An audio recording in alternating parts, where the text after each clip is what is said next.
여호와께서 회오리 바람으로 엘리야를 하늘로 올리고자 하실 때 엘리야가 엘리사와 더불어 길갈에서 나가더니 엘리야가 엘리사에게 이르되 청하건대 너는 여기 머물라 여호와께서 나를 베델로 보내시느니라 하니 엘리사가 이르되 여호와께서 살아계신가 당신의 영혼이 살아있음을 두고 맹세하노니 내가 당신을 떠나지 아니하겠나이다 하는지라. 이에 두 사람이 베델로 내려가니 베델에 있는 선지자의 제자들이 엘리사에게로 나와 그에게 이르되 여호와께서 오늘 당신의 선생을 당신의 머리 위로 데려가실 줄을 아시나이까 하니 이르되 나도 또한 아노니 너희는 잠잠하라 하니라. 엘리야가 그에게 이르되 엘리사야 청하건대 너는 여기 머물라 여호와께서 나를 여리고로 보내시느니라. 엘리사가 이르되 여호와께서 살아계신가 당신의 영혼이 살아있음을 두고 맹세하노니 내가 당신을 떠나지 아니하겠나이다 하리라. 그들이 여리고에 이르매 여리고에 있는 선지자의 제자들이 엘리사에게 나와 이르되 여호와께서 오늘 당신의 선생을 당신의 머리 위로 데려가실 줄을 아시나이까 하니 엘리사가 이르되 나도 아노니 너희는 잠잠하라. 엘리야가 또 엘리사에게 이르되 청하건대 너는 여기 머물라 여호와께서 나를 요단으로 보내시니라 하니 그가 이르되 여호와께서 살아계신가 당신의 영혼이 살아있음을 두고 맹세하노니 내가 당신을 떠나지 아니하겠나이다 하는지라. 이에 두 사람이 가니라. 선지자의 제자 50명이 가서 멀리 서서 바라보며 그 두 사람이 요단가에 서 있더니 엘리야가 겉옷을 가지고 말아 물을 치매 물이 이리저리 갈라지고 두 사람이 마른 땅 위로 건너더라. 건너매 엘리야가 엘리사에게 이르되 나를 내게서 데려감을 당하기 전에 내가 내게 어떻게 할지를 구하라. 엘리사가 이르되 당신의 성령이 하시는 역사가 갑절이나 내게 있게 하소서 하는지라. 이르되 내가 어려운 일을 구하는도다. 그러나 나를 내게서 데려가시는 것을 내가 보면 그 일이 내게 이루어지려니와 그렇지 아니하면 이루어지지 아니하리라 하고 두 사람이 길을 가며 말하더니 불수레와 불말들이 두 사람을 갈라놓고 엘리야가 회오리 바람으로 하늘로 올라가더라. 엘리사가 보고 소리 지르되 내 아버지여 내 아버지여 이스라엘의 병거와 그 마병이여 하더니 다시 보이지 아니하는지라.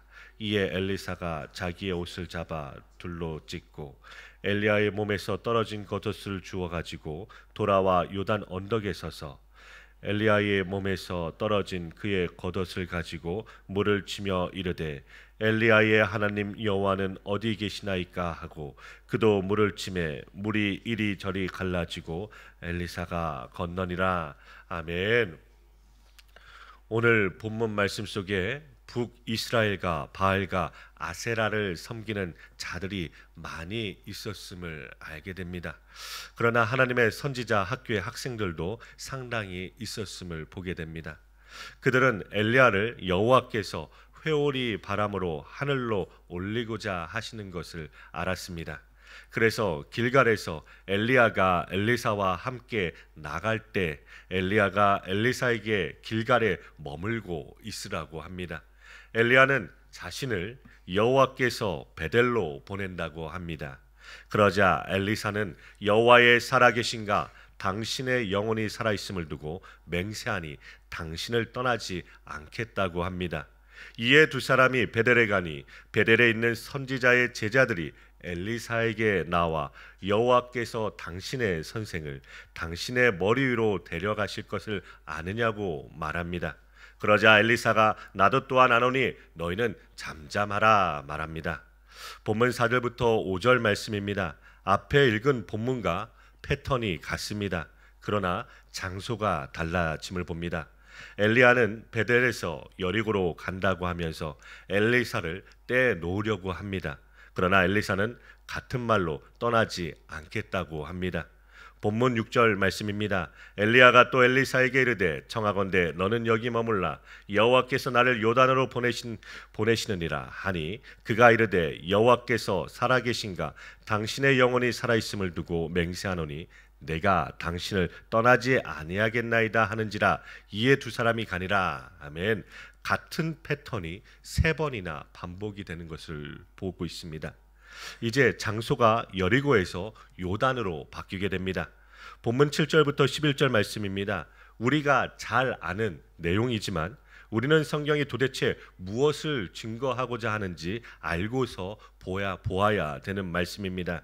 성경은 철저히 예수 그리스도를 증거하고 있습니다.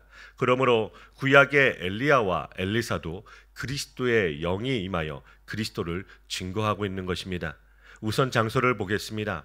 제일 처음 출발한 장소가 길갈입니다. 길갈은 이스라엘 백성들이 출애굽하여 광야 40년을 지난 후에 요단강을 건너게 됩니다. 요단강을 건너서 제일 먼저 진을 친 곳은 바로 길갈입니다. 이곳에서 할례를 행하면서 애굽의 수치가 굴러갔다고 하여 이름을 길갈이라고 한 것입니다. 그런데 이런 길갈에서 베델로 가고 여리고로 가서 요단강을 건너게 됩니다. 베델은 야곱이 외삼촌 집으로 도망가다가 밤에 누워 잔 곳입니다. 그곳에서 하늘의 사닥다리를 본 곳이며 하나님의 약속을 받은 자리입니다. 베델에서 다시 여리고로 갑니다. 여리고는 약속의 땅으로 들어올 때 처음 무너뜨린 성입니다. 이곳에서 요단강을 건넙니다. 출애굽하여 요단강을 건너왔는데 요단강을 건너서 승천하는 것이 엘리야의 마지막 사역입니다. 이를 통하여 무엇을 보여줍니까? 지금 이스라엘은 온통 우상 숭배로 가득합니다. 이런 곳에서 그리스도의 영이 임한 선지자가 요단강을 역으로 건너가서 승천함을 통하여 예수 그리스도의 사역과 승천을 함께 보여주고 있는 것입니다. 엘리야가 요단강 건너편에서 승천합니다. 그런데 마태복음 4장 16절 말씀에서도 요단강 건너편 흑암에 앉은 백성이 큰 빛을 보게 되었다라고 기록되어 있는데 여기서 큰 빛은 바로 예수님을 가리킵니다. 엘리사는 엘리야의 승천을 보고서 다시 이스라엘로 들어옵니다. 이제부터 펼쳐질 주님의 구원 사역을 결론적으로 헤쳐나가야 되는 것입니다. 그런데 이 사역이 너무나도 힘든 사역인 것입니다. 그래서 본문 9절 말씀을 보시면 엘리야가 엘리사에게 무엇을 원하느냐라고 하였을 때 당신에게 임한 성령이 하시는 역사가 갑절이나 내게 있게 하여 달라고 합니다. 이것이 우리가 생각하는 성령의 능력을 힘입어 엄청난 사역을 하겠다는 그런 탐심의 이야기가 아닙니다. 당신이 핍박의 길을 그 길을 가기 위하여서는 나의 힘과 능력으로는 안 되니 당신에게 임한 그 성령의 임하심이 있어야 한다는 말씀인 것입니다.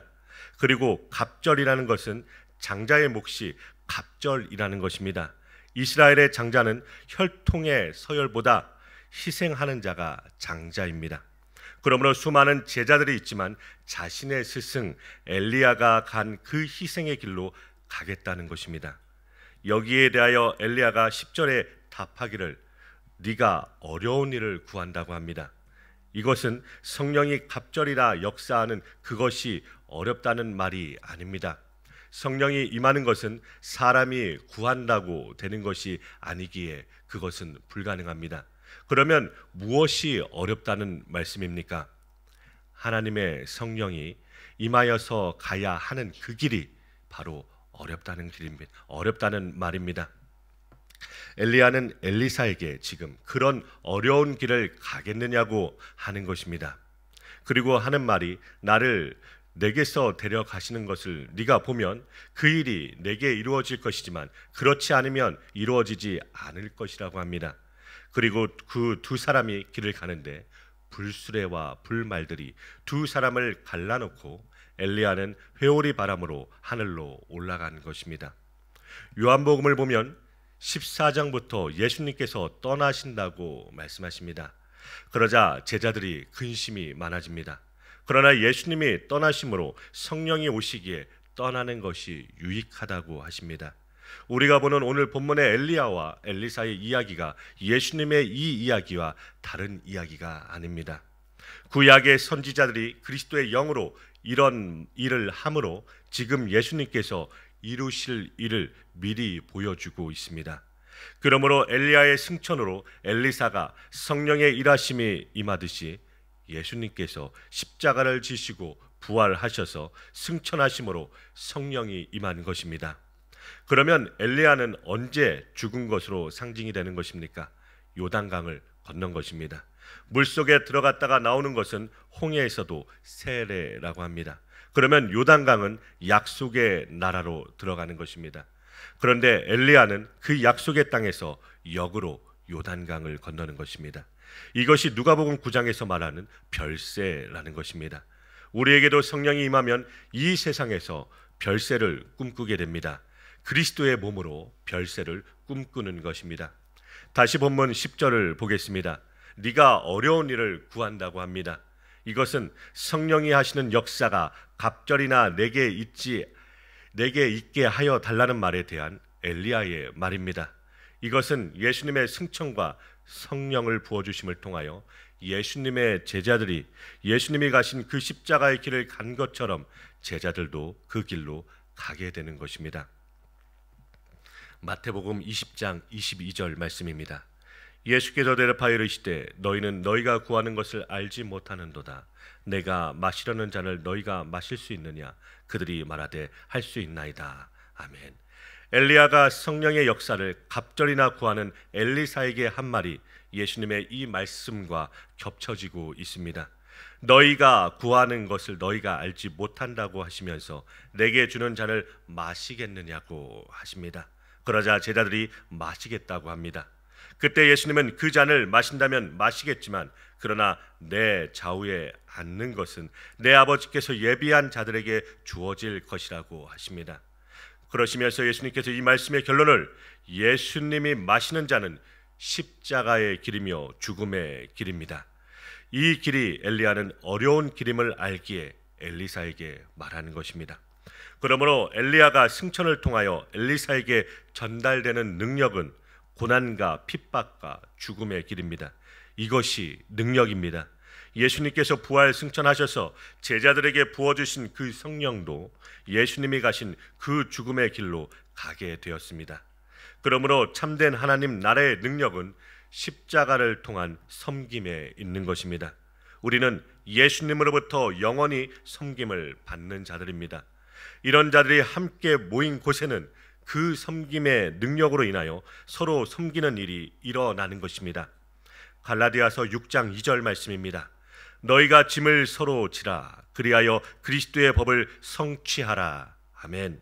이러한 천국을 우리가 속한 목장과 가정과 교회에서 더욱더 경험하기를 간절히 소원합니다. 그리하여 오늘 하루도 은혜와 평강이 가득한 복된 하루 되시길 간절히 기도드립니다.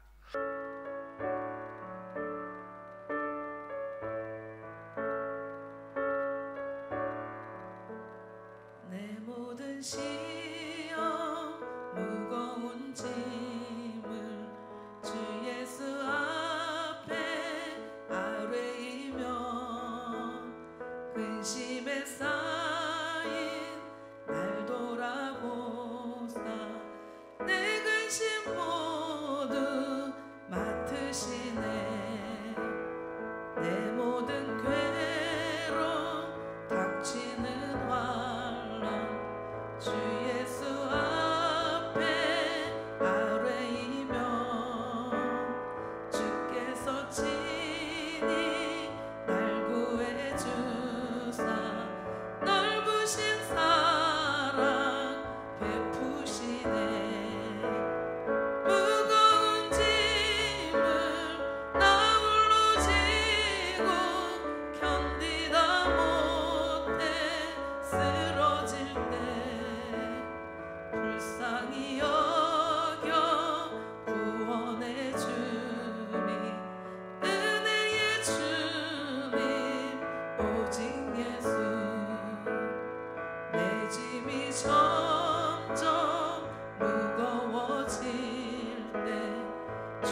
불쌍히 여겨 구원해 주리 은혜의 주님 오직 예수